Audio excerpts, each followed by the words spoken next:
துணை முதலமைச்சர் உதயநிதி ஸ்டாலின் சேப்பாக்கம் திருவல்லிக்கேணி தொகுதியில் தீவிர வாக்கு சேகரிப்பில் ஈடுபட்டு வருகிறார். அந்த காட்சிகளை பார்ப்போம்.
துணை முதல்வர் உதயநிதி ஸ்டாலின் தான் போட்டியிடக்கூடிய தொகுதியில் தற்போது தீவிர வாக்கு சேகரிப்பில் ஈடுபட்டு வரக்கூடிய காட்சிகளை நாம பார்த்தோம்.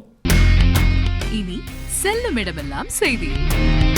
தந்தை டிவியின் வாட்ஸ்அப் சேனலை ஃபாலோ பண்ணினா செல்ல இருக்கும் இடமெல்லாம் செய்தி. இதோ QR கோட் இப்பவே ஸ்கேன் பண்ணுங்க, ஃபாலோ பண்ணுங்க.